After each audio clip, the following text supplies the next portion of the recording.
Alright, let's do Shawn Porter's Keys to Victory versus Errol Spence in this video when we get back.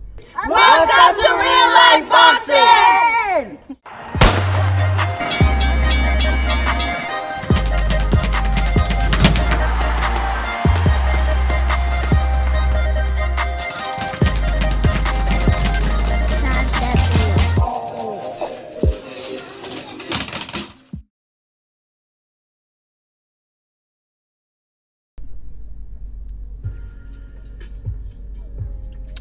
Blessed, love, and blessed day, oh boxing world, boxing nation, fighting world, fighting nation. It's Coach Fire and this is Real Life Boxing. Errol Spence versus Shawn Porter.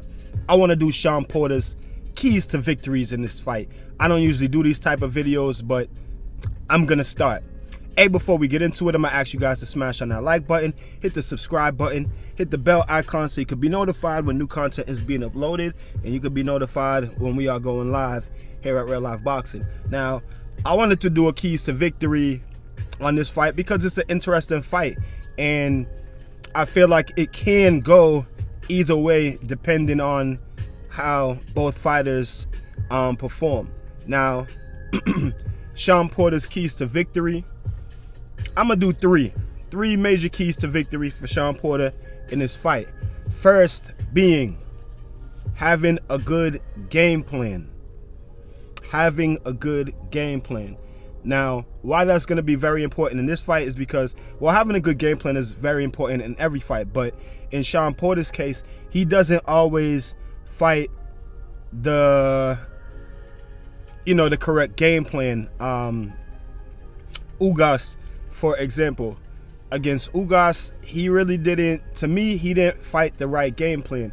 He tried to box against Ugas where I feel like, he should have been playing football, because we know that Shawn Porter, he likes to play football sometimes, he likes to box. I feel like he definitely should have been playing football more against Ugas, but decided to box. It was kind of a slow-paced fight, real close. A lot of people feel like Ugas edged him, but Porter got the victory. So I feel like he's got to come in with a good game plan between him and K Diddy, him and Kenny Porter and team. They've got to have a good game plan, and then they've got to execute the game plan. So there's a couple things inside of key to victory. Number one, having a good game plan and executing the game plan for the entire fight. Second key to victory, in my opinion,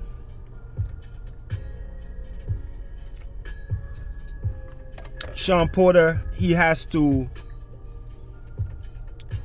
to box. He has to really use his boxing skills in this fight. His jab, his good jab, and his feet, right? Because Shawn Porter has good footwork. He likes to create angles. I feel like he has to do this. Definitely has to use his feet and try to create angles for himself, especially orthodox southpaw, with Errol Spence being the southpaw. Feel like Shawn Porter has to keep constantly moving to his left and making Errol Spence turn and follow him. I think that he must do that. I don't feel like he should play football against Errol Spence, even though I know I've in some of my previous videos I've said that it's going to be interesting to see how Errol Spence deals with that if Shawn Porter does try to do that. But I honestly think that Shawn Porter should try to box. Excuse me. I honestly think that Shawn Porter should try to box as much as he can and keep Errol Spence turning.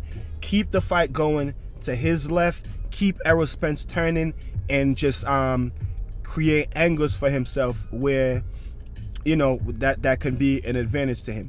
Because I don't know, like, what everybody else has been seeing, but you can outbox Errol Spence. You know what I'm saying? Kell Brook was doing a really good job at outboxing Errol Spence until he lost focus. He got a little bit too comfortable, and Errol Spence capitalized like this. So Errol Spence can be outboxed, and I think that's why a lot of people say that Terrence Crawford would outbox Errol Spence, because you need to be using your legs, your hand speed, and pretty much that's it. Your hand speed and your legs. You need to be moving and you need to be connecting, because Errol Spence can be hit. Like, that's not that's not like a surprise or a mystery. Like, he definitely can be hit. So feel like Shawn Porter has to really box. He's got to really box in this fight and keep Errol Spence turning, use his legs, just try to score and not get scored on. Try not to be in close quarters too much with Errol Spence, because that's where Errol Spence wants to be. In and out, in and out. Make Errol Spence uncomfortable, which that is going to be very hard to do. This is all still keys to victory number 2. It's the boxing aspect of it. Making Errol Spence really uncomfortable, that's really hard to do, because Errol Spence never really looks uncomfortable. I mean, Kell Brook was hitting him with everything but the kitchen sink, and he never looked uncomfortable in that fight. So,